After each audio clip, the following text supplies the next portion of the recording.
Hello everyone, welcome back to Rankers JEE. So guys, आपको जैसा पता होगा, मैं एक बार फिर से आपके लिए एक रैंकर्स पे जेई एडवांस का वीडियो लेके आ रहा हूँ। और साथ ही में आपको हमने बहुत पहले ये बात बता दी है कि रैंकर्स ने जेई एडवांस के लिए एक सेपरेट चैनल बनाया है जहाँ पर डेली बेसिस पर प्रॉब्लम सॉल्विंग, कॉन्सेप्चुअल चीज़ें, कुछ क्रिटिकल थिंकिंग के ऊपर काम हो रहा है। अगर आपने अभी भी इस चैनल को सब्सक्राइब नहीं किया है, मेक श्योर डिस्क्रिप्शन बॉक्स में जो लिंक है उस लिंक को पकड़ो, दबाओ और बटन तोड़ के जाओ, सब्सक्राइब कर लो। आज हम लोग यार ना बहुत ओरिजिनल कॉन्सेप्ट सीखने वाले हैं। एक्चुअल में कोरोलिसिस इफेक्ट या कोरोलिसिस फोर्स जिसके बारे में आपको बताऊंगा, इस इफेक्ट के आ जाने से आज के आधुनिक समय में बहुत सारे परिवर्तन आ गए। आप टिंडल या आप साइक्लोन या आप सुनामी, सबके अलग अलग आप विंड स्ट्रक्चर, एरोप्लेन या जेट, हेलीकॉप्टर, इन सारे के सारे जो एप्लीकेशंस पॉइंट ऑफ व्यू हैं वो कोरोलिसिस इफेक्ट पर आप समझ लग सकते हैं।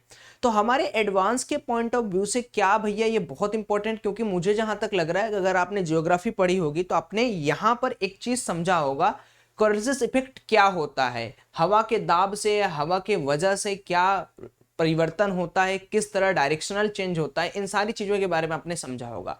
अब आपने कई अलग अलग तरीके के फोर्सेस पढ़े होंगे यार। एक तो आपने सेंट्रीपिटल पढ़ा होगा, सेंट्रीफ्यूगल पढ़ा होगा। अगर मैं आपसे एक और बोलूं कि भाई यार एक नया आ गया कोरोलिसिस इफेक्ट या कोरोलिसिस फोर्स, तब आपको थोड़ा सा लगेगा कि ये कोई नई चीज आ गई है।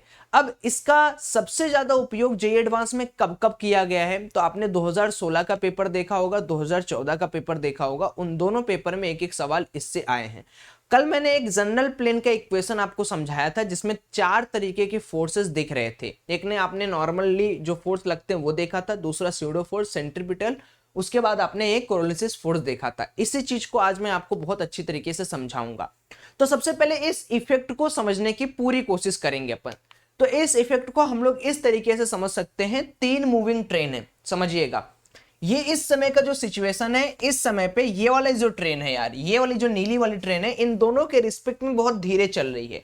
अब बॉल आपने जो फेंका, आपका बॉल जाना चाहिए इधर, एज यूजुअल बॉल जाना चाहिए आपका इधर, लेकिन बॉल की ट्रेजेक्ट्री देखिए इधर जा रही है। ये बॉल जाना चाहिए इधर, लेकिन बॉल की ट्रेजेक्ट्री इधर जा रही है। ये जो इफेक्ट है, इसी इफेक्ट को हम लोग कहते हैं कोरोलिसिस इफेक्ट। अच्छा, एक और रियल लाइफ एग्जांपल बताता हूं। आप किसी पार्क में गए हो, इस तरीके के झूले में जो झूला, एक यहां पर बंदा बैठा है, कोई यहां पे बंदा बैठा है, और ये झूला जो है इस तरह रोटेट कर रहा है, इस तरह रोटेट कर रहा है। ये पूरे के पूरे सिस्टम में 2 बंदे बैठे हैं। एक बहुत हल्की गेंद ले लीजिए, ज्यादा भारी मत लीजिए, लोहे के गेंद पे हवा का कुछ प्रभाव ही नहीं पड़े। आप हवा का गेंद कैचम कैचम खेल रहे हो और पता चला, आप बाद में आकर कमेंट करो सौरभ भैया कहां है, ऐसा तो कुछ नहीं हुआ। ये जो पन्नी वाली गेंद नहीं आती है 10 रुपए वाली, जो बच्चे खेलते हैं, वो लाल कलर वाली या गुलाबी कलर वाली, उसको ले लेना, या बैलून ले लेना। बैलून तो वैसे भी गया गुजरा है, वो तो इतना बड़ा इफेक्ट दे देगा, आप तब भी आके कमेंट करोगे। तो एक नॉर्मल वेट का ले लेना बढ़िया से।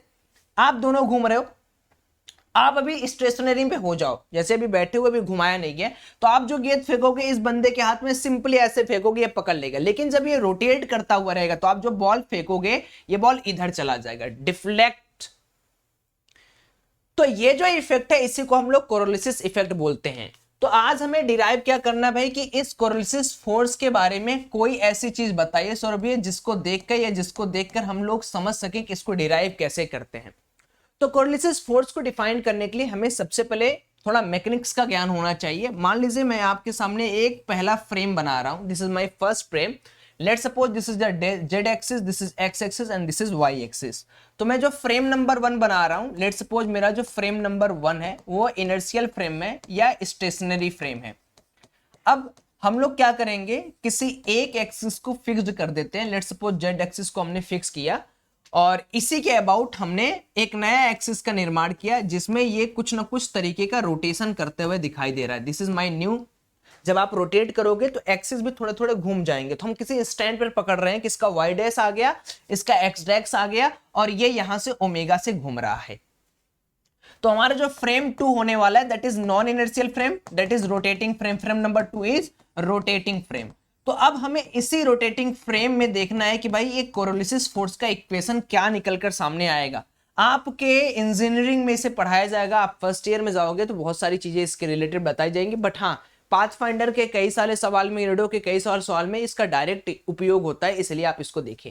अगर मैं मान लो किसी भी एक्सिस से आर दूरी पर कोई पॉइंट पी देख रहा हूं, और अगर मैं ये बोल रहा हूं कि भाई जो मेरा पॉइंट P है, लेट सपोज वो स्टेशनरी एक्सिस नंबर 1 पर है, जिसको हम लोग फ्रेम नंबर 1 बोल रहे हैं। अगर मैं एक ऑब्जर्वर को बिठा देता हूं इस फ्रेम नंबर 2 पे, तो वो उस पॉइंट को क्या देखेगा कि वो पॉइंट मेरी तरफ यानी अपोजिटली आ रहा है, मूविंग अपोजिटली यानी मेरी तरफ से दूर जा रहा है। और किस लीनियर वेलोसिटी से? लीनियर वेलोसिटी हो जाएगी माइनस का omega cross R cross R for ये जो पोजीशन आपने लिया है कैपिटल आर। ये कौन देख रहा है? ये देख रहा है वो बंदा जो इस पर बैठा है, जो रोटेटिंग फ्रेम पे बैठा, उसे क्या दिखाई देगा कि ये जो पॉइंट है मेरे से दूर जा रहा है, इसीलिए मैंने यहां पर माइनस ओमेगा क्रॉस आर लिखा है। तो अगर मैं वेलोसिटी बताऊं, let the velocity of particle P, let the velocity of particle P किस फ्रेम में? पार्टिकल पी इनर्शियल फ्रेम में। मान लो इनर्शियल फ्रेम अपना कौन सा है यार? इनर्शियल फ्रेम मेरा ये वाला है, frame number 1, that is stationary frame.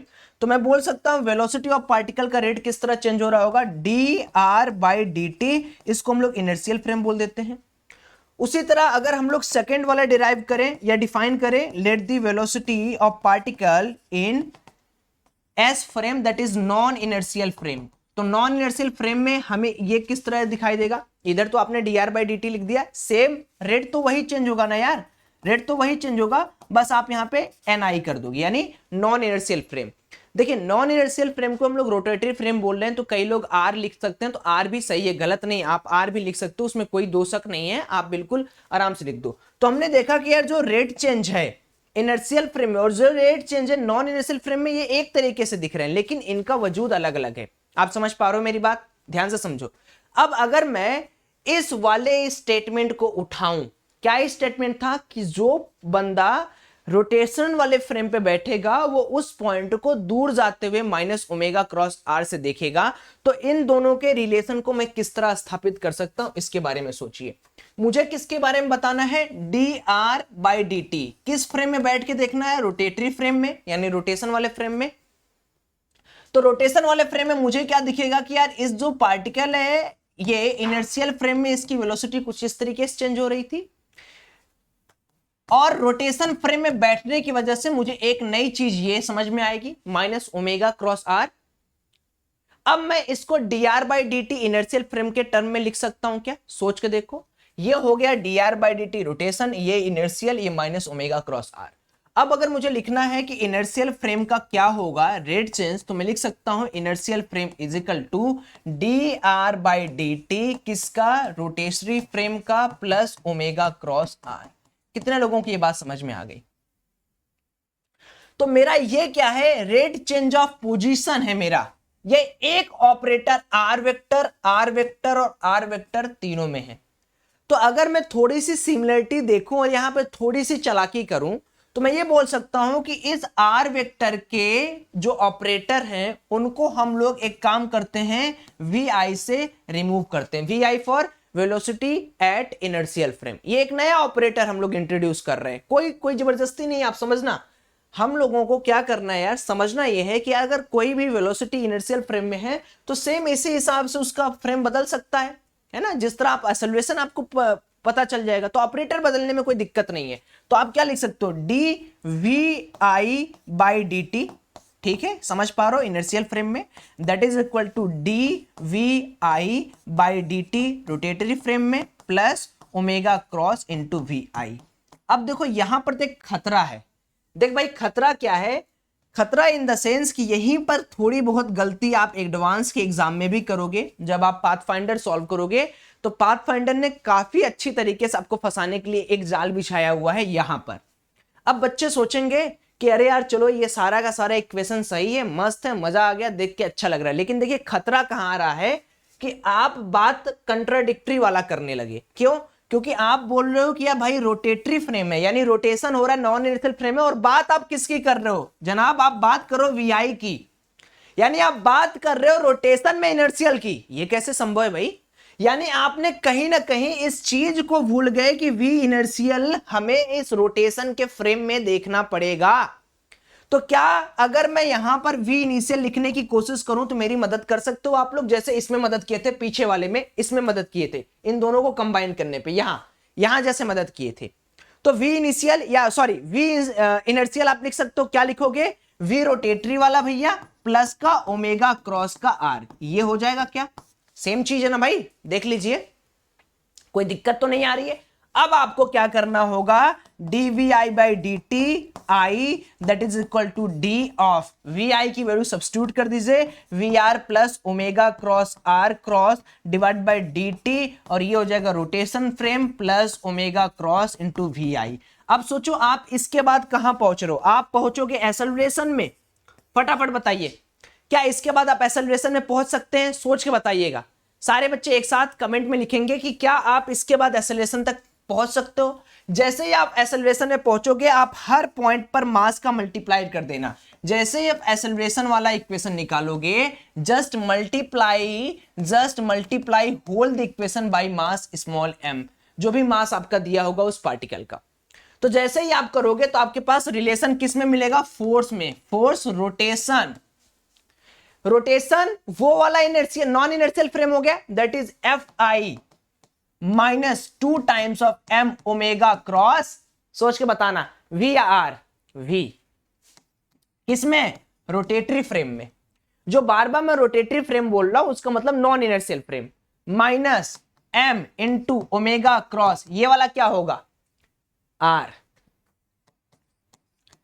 जब आप इसको एक्सेलरेशन के बाद फोर्स के लिए सॉल्व करोगे तो आपके पास ये इक्वेशन निकल के आएगी। याद रखिएगा कि यहां पे ओमेगा का स्क्वायर होगा क्योंकि ये सेंट्रीफ्यूगल होगा, तो एक बार ओमेगा की स्क्वायर कर लेना, छूट गया था।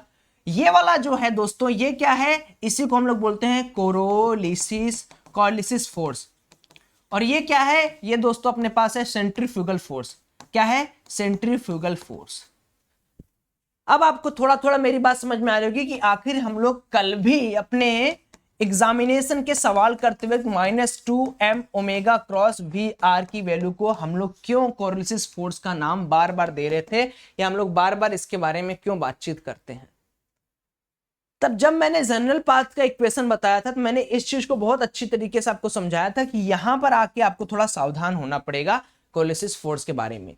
मुझे पता है यार कि आप लोग एडवांस की तैयारी अच्छी खासी कर रहे हो, और उसी के लिए हम लोगों ने पर्टिकुलर एक चैनल भी लॉन्च किया, आप उसको डिस्क्रिप्शन बॉक्स से ज्वाइन कर सकते हो। ये एक बढ़िया कॉन्सेप्ट है यार, आपको ये चीज समझनी पड़ेगी, और ऐसे ही बहुत सारे चैलेंजिंग इफेक्ट और बहुत सारे चैलेंजिंग प्रॉब्लम के लिए आप अपने आप को ट्रेन करो, तभी एडवांस में आप अच्छी खासी रैंक लाओगे। ठीक है, thank you so much, have a good day, bye bye.